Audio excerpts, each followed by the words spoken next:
ನಮಸ್ತೆ. ಶ್ರೀ ಪರಂಜ್ಯೋತಿ ಕಲ್ಕಿಯವರ ಪವಾಡವನ್ನು ಕೇಳೋಣ. ಛತ್ತೀಸ್ಗಢದ ಬಿಜಾಪುರದ ಸಾಗರ್ ಗಾವ್ಡೆರವರು ಅವರಿಗಾದಂತಹ ಅದ್ಭುತ ಪವಾಡವನ್ನು ಹೀಗೆ ಹಂಚಿಕೊಳ್ಳುತ್ತಿದ್ದಾರೆ. ಶ್ರೀ ಭಗವಾನರು ಉತ್ತುಂಗ ಸ್ಥಿತಿಗಳ ಬಗ್ಗೆ ಮತ್ತು ಪ್ರತಿಯೊಬ್ಬರ ಅಂತರ್ಯಾಮಿಗಳು ಹೇಗೆ ಸಂಪರ್ಕಗೊಂಡಿವೆ ಎಂದು ಹೇಳುತ್ತಾರೆ. ಒಂದು ದಿನ ನನಗೆ ಶ್ರೀ ಅಮ್ಮ ಭಗವಾನರನ್ನು ನೋಡಬೇಕು ಮತ್ತು ಆ ದರ್ಶನವನ್ನು ಅನುಭವಿಸಬೇಕು ಎನ್ನುವ ಬಲವಾದ ಆಸೆಯಾಯಿತು. ಭಗವದ್ ಧರ್ಮವನ್ನು ನನಗೆ ಪರಿಚಯಿಸಿದ ಸೇವಕರೊಂದಿಗೆ ಕೂಡ ನನಗೆ ಮಾತನಾಡಲು ಸಾಧ್ಯವಾಗಲಿ ಎಂದು ನಾನು ಪ್ರಾರ್ಥಿಸುತ್ತಿದ್ದೆ. ಇದ್ದಕ್ಕಿದ್ದಂತೆ ಶ್ರೀ ಅಮ್ಮ ಭಗವಾನರು ಶ್ರೀಮೂರ್ತಿಯಿಂದ ಹೊರಬರುವುದನ್ನು ನಾನು ನೋಡಿದೆ ಮತ್ತು ಅವರು ನನ್ನ ಪಕ್ಕದಲ್ಲಿ ನಿಂತು ನನ್ನನ್ನು ನೋಡಿ ನಗುತ್ತಿದ್ದರು.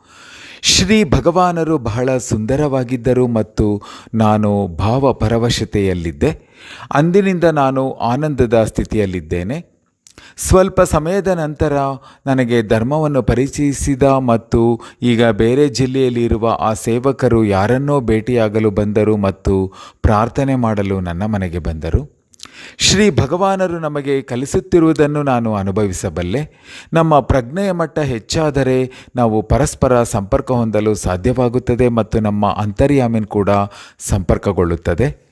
ಪ್ರೀತಿ, ಅನುಗ್ರಹ ಮತ್ತು ಬೋಧನೆಗಳಿಗಾಗಿ ಶ್ರೀ ಪರಂಜ್ಯೋತಿ ಅಮ್ಮ ಭಗವಾನರಿಗೆ ನನ್ನ ಹೃತ್ಪೂರ್ವಕ ಕೃತಜ್ಞತೆಗಳು.